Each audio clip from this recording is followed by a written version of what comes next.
Assalamualaikum warahmatullahi wabarakatuh. Waalaikumsalam warahmatullahi wabarakatuh. Kami perwakilan dari kelompok 1 akan membahas tentang kontrak elektronik. Perkenalkan, nama saya Muhammad Hendrian Sarayan. Teman saya Kalau saya, nama saya Batari Mulia. Saya Ananda Mutara Risma Sudiono. untuk penjelasan pertama akan disampaikan oleh teman saya yaitu Rara. Yang pertama adalah pengertian kontrak elektronik. Tidak awam lagi, kita adalah pelaku untuk melakukan kontrak elektronik ini. Nah, apa sih kontrak elektronik ini?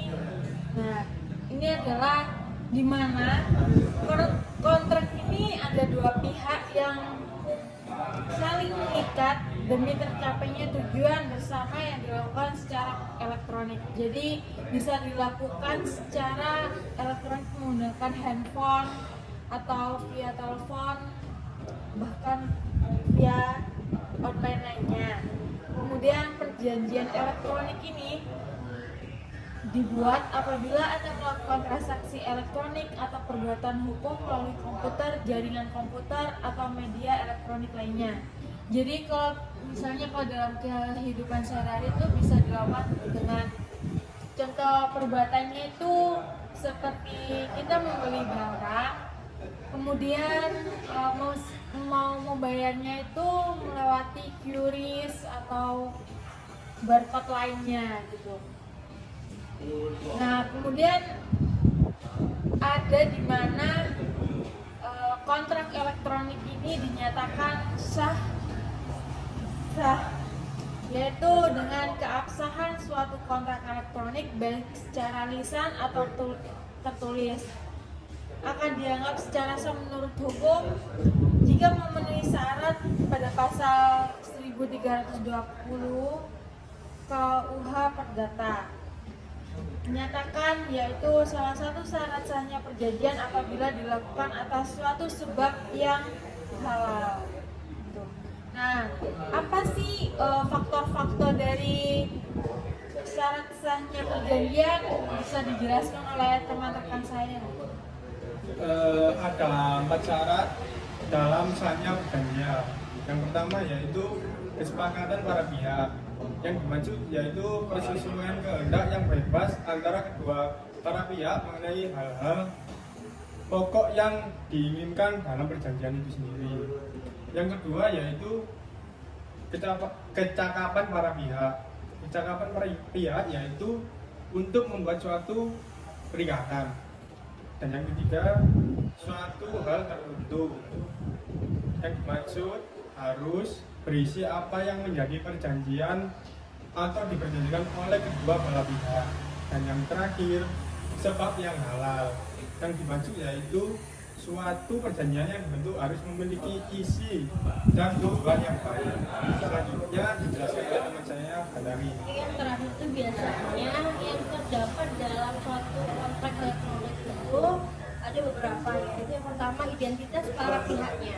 Nah, kalau udah ada identitas para pihak, mana bisa kita transaksi elektronik ya kan? Terus yang kedua, objek yang akan ditransaksikan seperti entah itu jual beli atau sewa menyewa dan seterusnya. Terus yang ketiga ada persyaratan. Jadi dari pihak yang penjual itu dia ngasih persyaratan, dan persewa juga dia ngasih persyaratan apa aja sih yang dilakukan sebelum menyatakan deal-dealan gitu.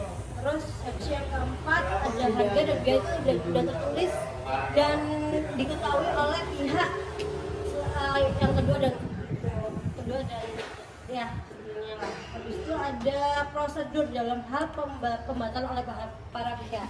Maksudnya dalam pembatalan, jadi di bagian keterangan barangkali kita itu nggak mau berben dulu, tapi kita harus aware juga untuk dalam transaksi tersebut, kayak apa aja yang mempengaruhi pembatalan transaksi elektronik tersebut. Itu ada apa-apanya nanti kita jelaskan waktu di video. Habis itu yang terakhir ya, ketentuan yang memberikan hak kepada pihak yang dirugikan untuk dapat mengembalikan barang atau penggantian produk jika ada cacat tersembunyi. Itu mengikuti yang tadi sih. Terus habis itu pilihan hukum penyelesaian transaksi elektronik. Barangkali nanti waktu transaksi elektronik ada pembatalan yang dapat merugikan salah satu pihak, itu bisa dapat pilihan hukum gitu untuk menyelesaikan tersebut. Seperti itu. Ada juga contoh-contoh surat elektronik. Yang pertama yaitu kontrak pembelian online. Contohnya yaitu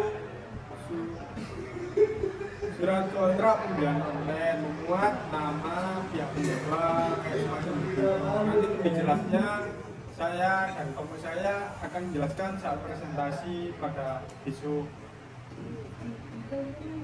Yang kedua perjanjian layanan online. Yang dimaksud yaitu perjanjian layanan online untuk konsultasi medis. Pihak-pihak yang melakukan perjanjian yaitu konsultan medis dan pengguna jasa. Yang ketiga, kontrak kerjasama bisnis elektronik. Kontrak kerjasama bisnis elektronik yaitu pihak yang terlihat dan kerjasama bisnis. Syarat ketentuannya yaitu pembagian keuntungan, kedua durasi kerjasama, yang ketiga kewajiban masing-masing pihak, dan yang keempat pengakhiran kerjasama. Makasih.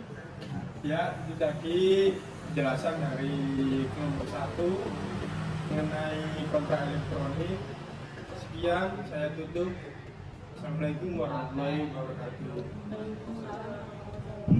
Halo, apa aja sih peristiwa yang bisa menggagalkan transaksi elektronik tersebut?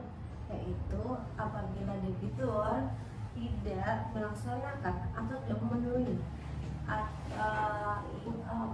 yang disyaratkan yang sudah ada prosedur dari awal, yaitu yang dimaksud intan janji yang telah dijanjikan seperti itu. Dan apa yang bisa diperlindungan dari hukumnya, yaitu dengan cara memberikan kompensasi, ganti rugi, dan atau jasa yang diterima atau dimanfaatkan tidak sesuai dengan perjanjian. Bagaimana peran konsumen dalam mencegah penipuan keuangan transaksi online?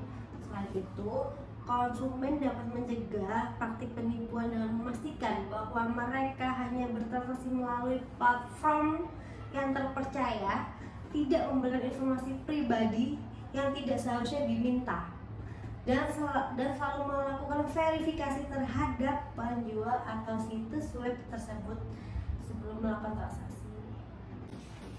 Ada beberapa resiko yang terjadi pada saat penjualan di e-commerce, yaitu resiko yang paling umum termasuknya peretasan situs web.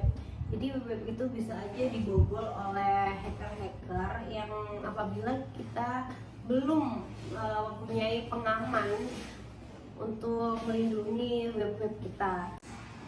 Yang kedua yaitu phishing. Phishing itu yaitu pengelabuan. Jadi ada pihak yang ketiga yang membuat kita jadi berpikir lagi adanya bisa percobaan untuk transfer pembayaran seperti itu, atau enggak kode-kode yang bisa membuat kita gagal dalam bertransaksi. Kalau yang dalam Wikipedia, phishing itu pengelabuan dalam istilah komputer adalah penipuan yang dicirikan dengan percobaan untuk mendapatkan informasi yang sensitif seperti kata sandi, kartu kredit dengan menyamar sebagai seorang atau pembisnis terpercaya melalui komunikasi elektronik resmi seperti surat elektronik atau pesan